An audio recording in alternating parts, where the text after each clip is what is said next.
Hi everyone, Dennis Foley from Acoustic Fields. Today we're going to focus on measurements, frequency response and measurements. Over the years, we've talked about, how does the room react to the energy that we put in it? And of course, that's the definition of frequency response.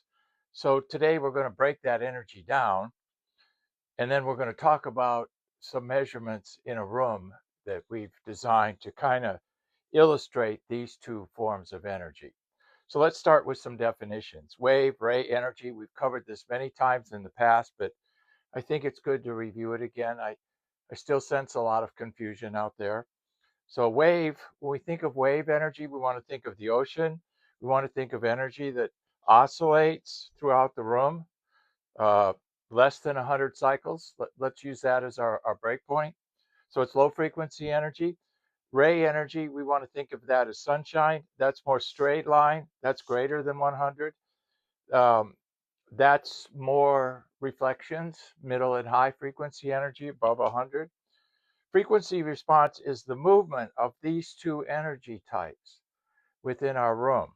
It's the snake, the frequency response that we get in our rooms. That's the movement of these two kinds of energy.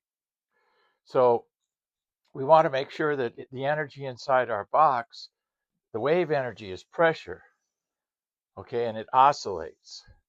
So when we ever have pressure oscillating, we have problems every 36, 48 inches on average in the room. So ray energy is more reflected. That's a little easier to manage because it's shorter wavelengths, greater than 100. So what I did to kind of illustrate wave and ray energy in a room is I went through our room forms for the last 20 years and I compiled all the sizes of rooms. There were, I don't know, 20,000 of them, something like that. And AI helped me do that. And this is the average size that we came up with that people use: 11 foot wide, 8 foot high, and 13 foot long. So we took that room in our studio and we treated that room, because if that's the average size most people were in, we were going to treat that room and demonstrate both wave and ray energy. So let's look at what we did on the treatment side. All right, so let's go back to our example of the room in our studio that we picked, 11, 8, 13, and let's look at the treatment side. We're going to use our modules because they're small, 2 foot by 2 foot, same technology as our ACDA and carbon panel series. They're just much smaller, 24, 12, 24, 80 pounds. They're heavy, but they're stackable, okay? And you'll see that later when we get to the picture side of it. But for now, I want to focus on the room size and what we had to do to get what we're going to show you. So it's process, step by step by step. So we're using 2 channels. Speakers are two-way, 2-inch, well, it's a horn basically, but we'll leave it like that. And an 8-inch driver, low frequency driver, and 1 small 10-inch sub. So those are our energy sources. Stereo only. All our stuff comes off of YouTube. All the music we're going to demonstrate for you comes off of YouTube, run through a DAC and into the speakers. So everything's powered with inside the speakers, so they're active. Now, what do we do for treatment? So let's take the front wall, the wall behind the speakers, always called the front wall. 8 of our ACDA 1012 modules. We have those stacked between the speakers. Okay, it's all about surface area coverage. The right wall, the same thing, because you always want to keep opposite walls balanced with pressure management. Same with reflection, with ray energy, but let's stay focused on low frequency first. All right, and then we have on the rear wall 8 of our QD813s, which are diffusion modules, and you can see those in the shop section of our website. Those are 24 by 12 by 24 diffusion modules. So we have low frequency management on the rear wall, front wall, and diffusion on the rear wall, okay? And then for the side walls, 3 of our foam ladders each side wall.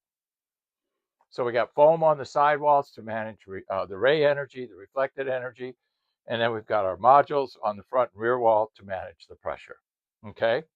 So what we're going to do is we're going to run some for your transfer numbers for you, and we're going to complete 3 different pressure levels for you. We're going to do 75, 85, and 95 dB. And I want you just to observe the movement of the wave and the ray energy at these 3 different pressure levels in this size room. That's going to be our goal. Then we're going to talk about it in future videos. Right now, I just want to demonstrate, let you get a feel for what we're doing, and then we'll talk about it in the future. Thank you. So we want to continue on with our process here of looking at energy, how it reacts in a room, wave and ray energy. We've divided it into 2 categories. So we want to focus now on what to look for. So we're going to use Fourier resolution. It's more higher resolution than an RTA. And I want you to divide the graph into 2 parts. Everything, we're going to mark it at 100. So we're going to mark it at 100 hertz. And we're going to look to the right and we're going to look to the left. Okay. Everything less than 100 is going to be wave energy. Everything greater than 100 is going to be ray energy. This is pressure and this is reflection. So I want you to focus on the energy below 100 hertz. And I'm going to show you 75, 85, and a 95 dB SPL reading in this room, this 11, 8, 13 room that we came up with. So you can get a feel for how the room reacts at different pressure levels. Obviously, the more pressure you put into a room, the more wave energy you put into the room, the more the problems are going to be pronounced. So I want you to get a feel for that. And then we're going to watch the movement of each octave band below 100 hertz. Watch how each octave band moves. Is there separation? Is there independence? Is each octave band moving separately or is it together? And then we're going to focus on the ray energy above 100 hertz. So we're going to look at 75, 85, and 95 dB pressure. Then we're going to focus on the ray energy. Watch the octave bands with the ray energy. Notice how they move together. These are the harmonics. The wave energy is the fundamental, and the ray energy is the harmonic. And that's what we really want to capture. We want to do both, but the ray energy is where all our emotions are. So watch the octave bands, watch the movements. Are they different? Are they the same? Does the wave energy move differently than the ray energy? This is what I want you to get a feel for, okay? Because all of this adds up to frequency response, and we want to focus on the movement of the energy. Make sure you put all your comments on our YouTube channel. That's the best way to do it, so then everybody can see them. I'll comment on them. Let's try not to be snarky and, try to impress upon us your knowledge. Let's use this as an educational tool and try to get an understanding because people just don't understand pressure and reflections in rooms. So let's continue on what to look for and use these pointers in the 3 pressure levels what we're going to show you. Hope this helps. Thank you.